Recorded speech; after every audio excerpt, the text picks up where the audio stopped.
Hi, and welcome to Vinita's storytelling. Today is the first story, and it's going to be a narration, and I'm narrating Louis by Saki. It would be jolly to spend Easter in Vienna this year, said Strudwarden, and look up some of my old friends there. It's about the jolliest place I know of to be at for Easter.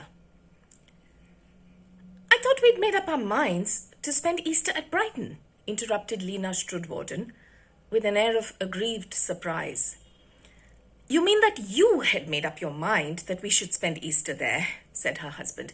We spent last Easter there, and Whitsuntide as well, and the year before that we were at Worthing, and Brighton again before that. I think it would be just as well to have a real change of scene while we are about it. The journey to Vienna would be very expensive, said Lena. You are not often concerned about economy, said Strudwarden, and in any case, the trip to Vienna won't cost a bit more than the rather meaningless luncheon parties we usually give to quite meaningless acquaintances at Brighton. To escape from all that set would be a holiday in itself. Strudwarden spoke feelingly. Lena Strudwarden maintained an equally feeling silence on that particular subject. The set that she gathered round her at Brighton and other South Coast resorts was composed of individuals who might be dull and meaningless in themselves, but who understood the art of flattering Mrs. Strudwarden. She had no intention of foregoing their society and their homage and flinging herself amongst unappreciative strangers in a foreign capital. You must go to Vienna alone if you are bent on going, she said. I couldn't leave Louis behind, and a dog is always a fearful nuisance in a foreign hotel, besides all the fuss and separation of the quarantine restrictions when one comes back. Louis would die if he was parted from me for even a week. You don't know what that would mean to me. Lena stooped down and kissed the nose of the diminutive brown Pomeranian that lay, snug and unresponsive, beneath a shawl on her lap. Look here, said Strudwarden, this eternal Louis business is getting to be a ridiculous nuisance. Nothing can be done, no plans can be made without some veto connected with that animal's whims or convenience being imposed. If you were a priest in attendance on some African fetish, you couldn't set up a more elaborate set of restrictions. I believe you'd ask the government to put off a general election if you thought it would interfere with Louis's comfort in any way. By way of answer to this tirade, Mrs. Strudwarden stooped down again and kissed the unresponsive brown nose. It was the action of a woman with a beautifully meek nature, who would, however, send the whole world to the stake sooner than yield an inch where she knew herself to be in the right. It isn't as if you were in the least bit fond of animals, went on Strudwarden with growing irritation. When we are down at Kerryfield, you won't stir a step to take the house dogs out, even if they're dying for a run, and I don't think you've been to the stables twice in your life. You laugh at what you call the fuss that's being made over the extermination of plumage birds, and you are quite indignant with me if I interfere on behalf of an ill-treated, overdriven animal on the road. And yet, you insist on everyone's plans being made subservient to the convenience of that stupid little morsel of fur and selfishness. You are prejudiced against my little Louis, said Lena, with a world of tender regret in her voice. I've never had the chance of being anything else but prejudiced against him, said Strudwarden. I know what a jolly responsive companion a doggy can be, but I've never been allowed to put a finger near Louis. You say he snaps at anyone except you and your maid, and you snatched him away from Lady Peterby the other day when she wanted to pet him, for fear he would bury his teeth in her. All that I ever see of him is the top of his unhealthy-looking little nose peeping out from his basket or from your muff, and I occasionally hear his wheezy little bark when you take him for a walk up and down the corridor. You can't expect one to get extravagantly fond of a dog of that sort. One might as well work up an affection for the cuckoo in a cuckoo clock. He loves me, said Lena, rising from the table and bearing the shawl-swathed Louis in her arms. He loves only me. And perhaps that is why I love him so much in return. I don't care what you say against him. I am not going to be separated from him. If you insist on going to Vienna, you must go alone. As far as I'm concerned, I think it would be much more sensible if you were to come to Brighton with Louis and me. But of course, you must please yourself.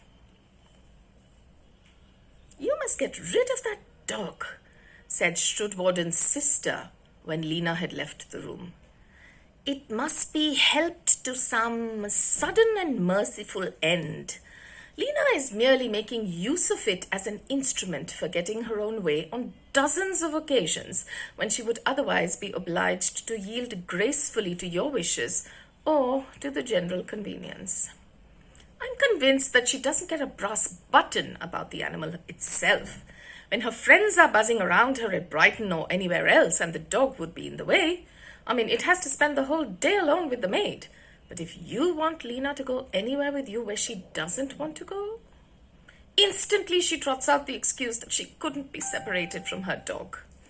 Have you ever come into a room unobserved and heard Lena talking to her beloved pet? I never have. I believe she only fusses over it when there's someone present to notice her. I don't mind admitting, said Strudwarden, that I've dwelt more than once lately on the possibility of some fatal accident putting an end to Louis's existence. It's not very easy, though, to arrange a fatality for a creature that spends most of its time in a muff or asleep in a toy kennel. I don't think poison would be any good. It's obviously horribly overfed, for I've seen Lena offer it dainties at lunch sometimes. Offer it dainties at table sometimes, but it never seems to eat them. Lena will be away at church on Wednesday morning, said Elsie Strudwarden reflectively. She can't take Louis with her there, and she's going on to the Dellings for lunch. That will give you several hours in which to carry out your purpose.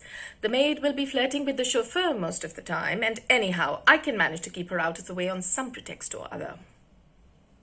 That leaves the field clear, said Strudwarden, but unfortunately, my brain is equally a blank as far as any lethal project is concerned. The little beast is so monstrously inactive. I can't pretend that it leapt into the bath and drowned itself, or that it took on the butcher's mastiff in unequal combat and got chewed up. In what possible guise could death come to a confirmed basket dweller? It would be too suspicious if we invented a suffragette raid and pretended that they invaded Lena's boudoir and threw a brick at him. We should have to do a lot of other damage as well, which would be rather a nuisance, and the servants would think it odd that they had seen nothing of the invaders. I have an idea, said Elsie. Get a box with an airtight lid and bore a small hole in it, just big enough to let an India rubber tube in. Pop Louis, kennel and all, into the box. Shut it down and put the other end of the tube over the gas bracket. There you have a perfect lethal chamber. You can stand the kennel at the open window afterwards to get rid of the smell of gas, and all that Lena will find when she comes home late in the afternoon will be a placidly defunct Louis.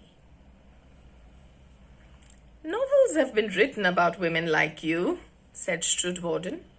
You have a perfectly criminal mind. Let's come and look for a box. 2 mornings later, the conspirators stood, gazing guiltily at a stout square box connected with the gas bracket by a length of India rubber tubing. Not a sound, said Elsie. He never stirred. It must have been quite painless. All the same, I feel rather horrid now that it's done. The ghastly part has yet to come, said Strudwarden, turning off the gas. We'll lift the lid slowly and let the gas out by degrees. Swing the door to and fro to send a draught through the room. Some minutes later, when the fumes had rushed off, he stooped down and lifted out the little kennel with its grim burden. Elsie gave an exclamation of terror. Louis sat at the door of his dwelling, head erect and ears pricked, as coldly and defiantly inert as when they had put him into his execution chamber. Strudwarden dropped the kennel with a jerk and stared for a long moment at the miracle dog. Then he went into a peal of chattering laughter. It was certainly a wonderful imitation of a truculent-looking toy Pomeranian, and the apparatus that gave forth a wheezy bark when you pressed it had materially helped the imposition that Lena and Lena's maid had foisted on the household. For a woman who disliked animals but liked getting her own way under a halo of unselfishness, Mrs. Strudwarden had managed rather well. Louis is dead, was the curt information that greeted Lena on her return from her luncheon party. Louis dead? She exclaimed. Yes, he flew at the butcher boy and bit him, and he bit me too when I tried to get him off, so I had to have him destroyed. You warned me that he snapped, but you didn't tell me that he was downright dangerous. I shall have to pay the boy something heavy by way of compensation, so you will have to go without those buckles that you wanted to have for Easter. Also, I shall have to go to Vienna to consult Dr. Schroeder, who is a specialist on dog bites, and you will have to come too. I have sent what remains of Louis to Rowland Ward to be stuffed. That will be my Easter gift to you instead of the buckles. For heaven's sake, Lena, weep if you really feel it so much. Anything would be better than standing there staring as if you thought I had lost my reason. Lena Strudwarden did not weep, but her attempt at laughing was an unmistakable failure. So, I hope you enjoyed Louis by Saki, as narrated by me. Keep coming back to Vinita's storytelling. I'd love to hear your comments. Obviously, do subscribe to the channel and share the joy. Bye for now.